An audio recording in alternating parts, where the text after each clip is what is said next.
In this tutorial, we are going to discuss how to import media from XF folders using the source browser of Edius.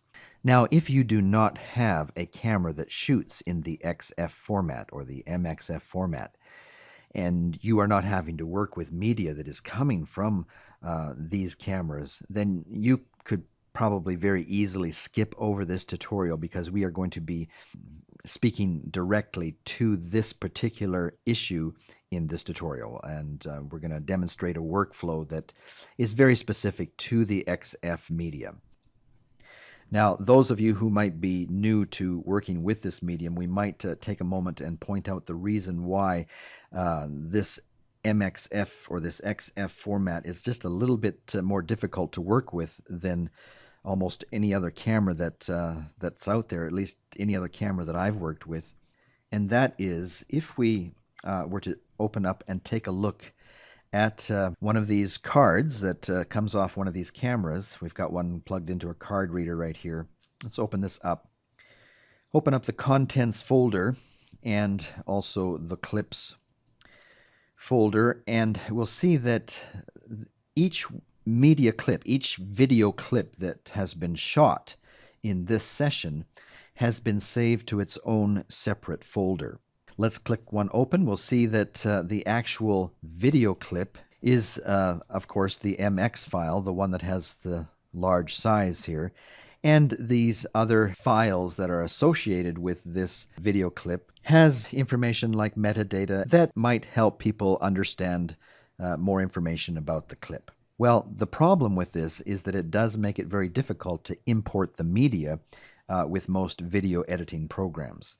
For example, if we were to go into our Edius program and use our normal tool here to import media and opened up our card here, we would see that we couldn't just select all of these and import them.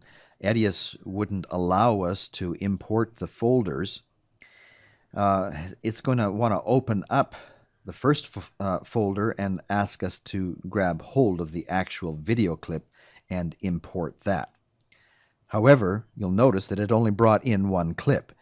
And, if you get back from a shoot or even just back from one day of shooting, you might have 100 of these clips, and you would see that it would take a long time to actually open up each individual folder one by one and grab that media clip and import it.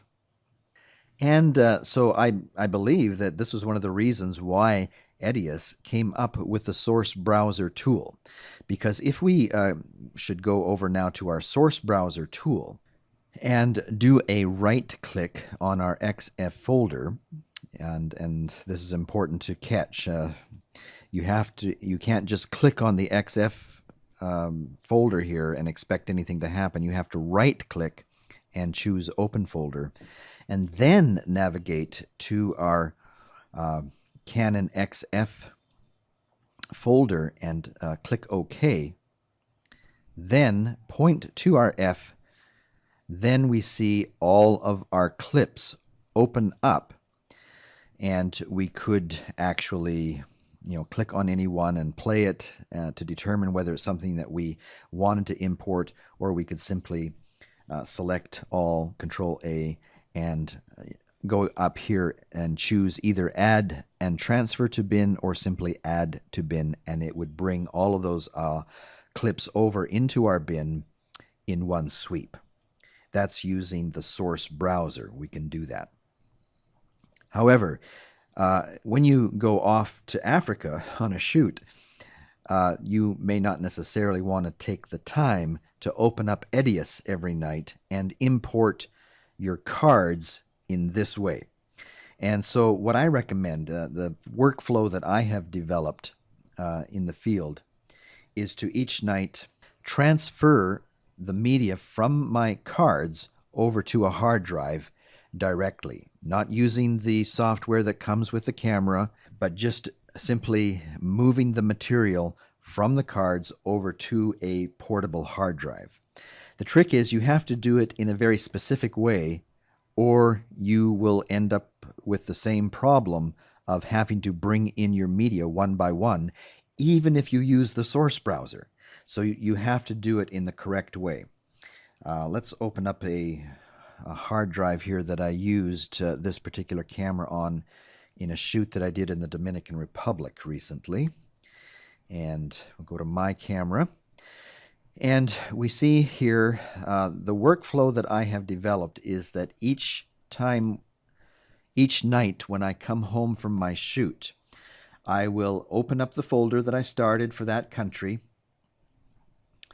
and create a new folder and call it Card 1, Card 2, Card 3.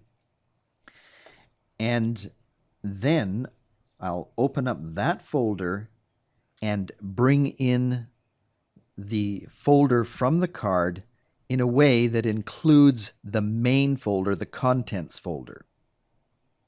And the reason why is because without this contents folder, Edius will not be able to open up the clips the way we just saw them open up in the source browser.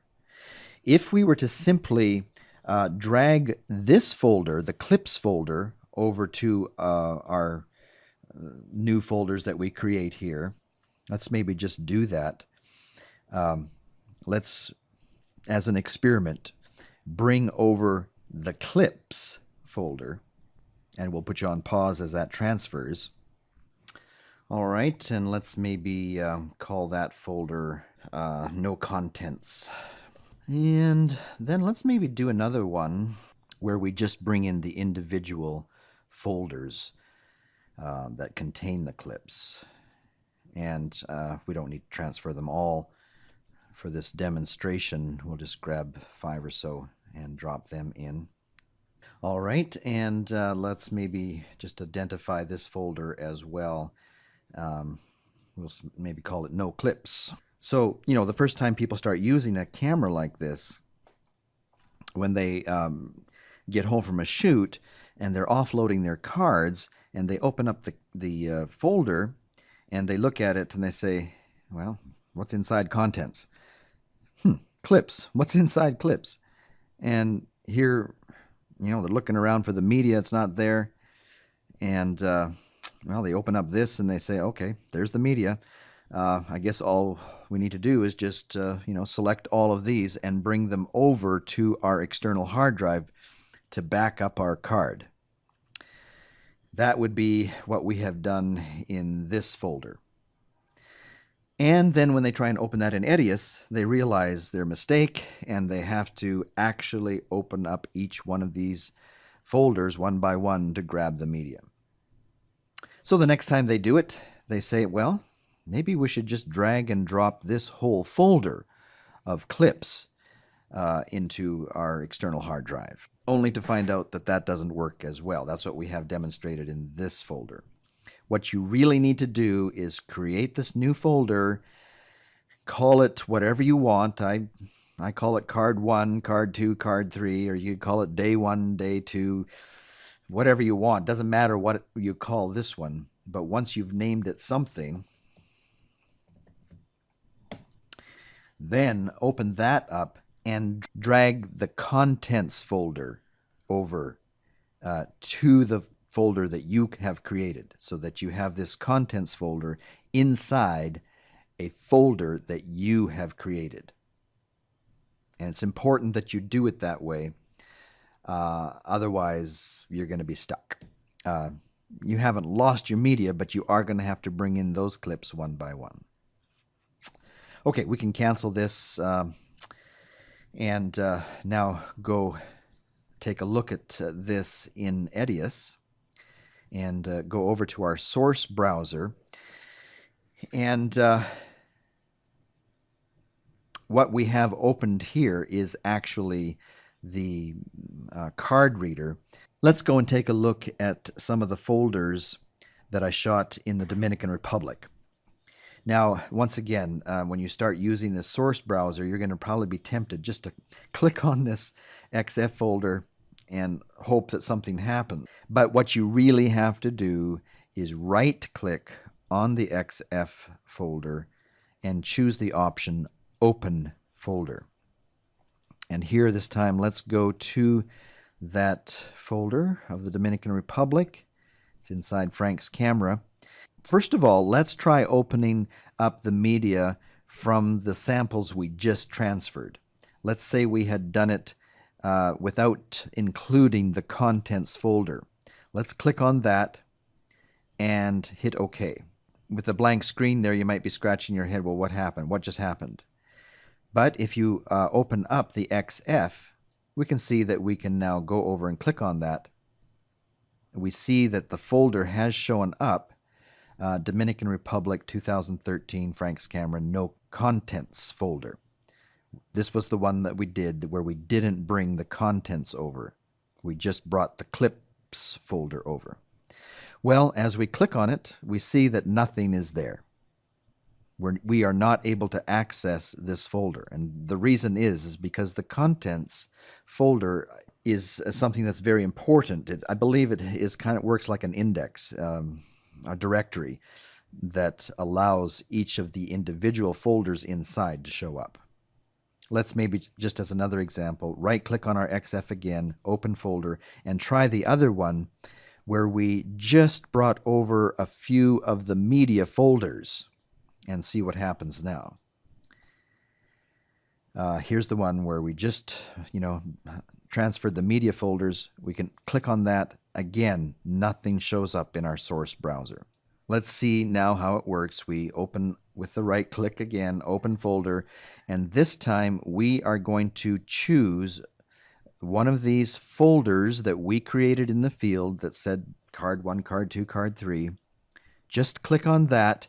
Don't go and click on the contents folder of that. Just click on the folder that you created out in the field and hit OK on that. And at first glance, you might look at this and say, still nothing has shown up. But now when we point and click to our card 1 folder, we see that all of the media starts filling up our source browser. And here, as we go through this card for that day, or at least card 1 of that day of shooting, we could go and select certain clips. Using your control key, you could select certain ones, or you could select a group of clips using your shift key, or you could simply select all.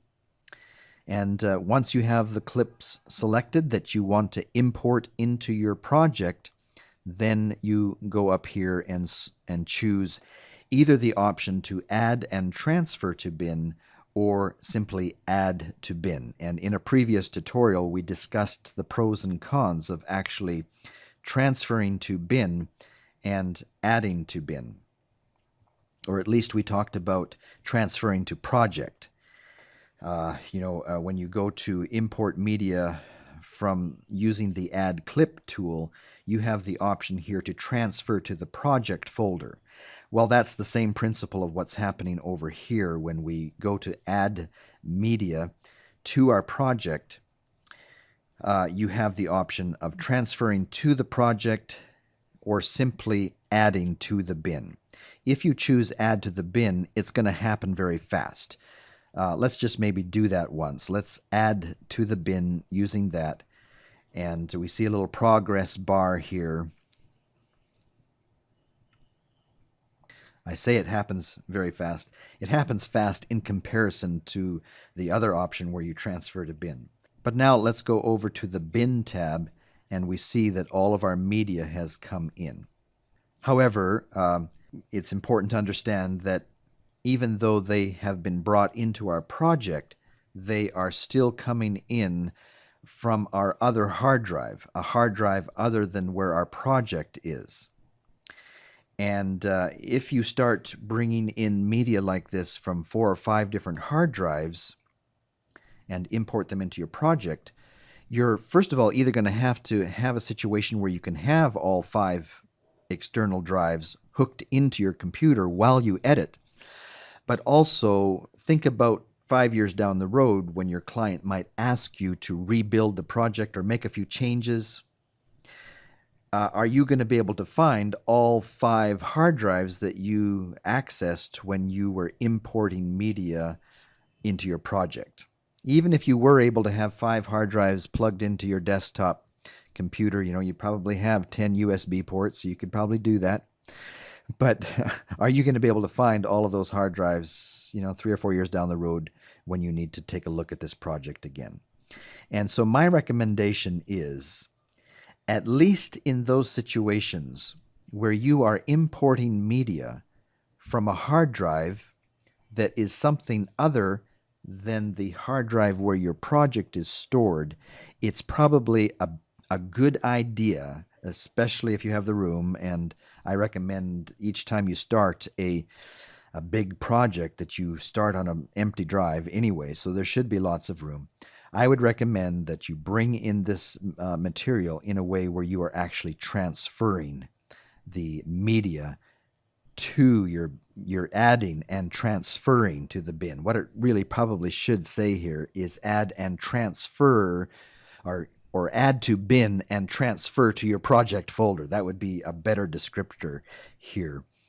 Let's maybe just select a few clips here so that we're not going to spend all day here transferring these, 4 or 5, and then hit the add and transfer to bin. And at first you might think, did anything happen? Is anything happening? Well, one way to check on this is to find the option here to show background jobs. And nothing is happening. Well, maybe that happened so fast because there was only 4. Let's check and see if these have arrived. Yes, they have. Okay, well, even transferring to the bin, I guess with 4 short clips happened pretty fast. Maybe just to demonstrate this a little better, let's select more and choose our add and transfer to bin. And now let's check our show background job, and we'll see the process running there. So we see what's happening here is not only are we pointing our project to the folder where these clips currently are, but we're actually copying each clip to our project folder. If we were to open up our hard drive where this project is stored and check out our transferred, we see under an XF folder, these clips are starting to come in. It's interesting to me that they are showing up in this manner, just as they appeared on our media card. I've never actually opened one up before, but I'm finding this to be very interesting. It's actually recreating our media card when we use this method, which is encouraging to me for some reason. I'll share that with you in a moment. And maybe we'll just pause this action and maybe just point out a couple of more things here before we close off this tutorial. One of the most unfortunate things about this process is that the XF option here, when you right-click on it, it does not allow you to select more than one folder at a time. And let's just demonstrate that if we hit the open folder now. Ideally, what I would like to do is be able to, just with a shift key held down, select all of these folders and bring them all at once into our source browser, but it does not allow you to do that. And so when I actually sit down to edit the project, I have to go through each one of these. Let's cancel out of this. Right-click on this, go through each one of these, and point to each one. Remember not to point to the contents folder or the clips folder. We want the folder that we personally made in the field, whatever we called that, card 1 or day 1. That's the one that we point to, and hit OK. And it shows up here. And then just go back in and select the rest, hit OK. And you just have to go through this process over and over again until you get all of the cards in, etc., etc., etc. And then once you've got them in, you can point to each one and select all or select individual ones and transfer to your project using one of these methods, adding and transferring to your project folder, or just simply adding to your bin. All right, so there you have it, how you can import media from your MXF folders or those cameras that shoot in MXF. I believe that there's a whole family of cameras here that are using this XF method that kind of use this same approach to putting each individual clip inside its own folder. All right, well, I believe that that does it for this tutorial, and in our next tutorial, we're going to take a look at our bin window.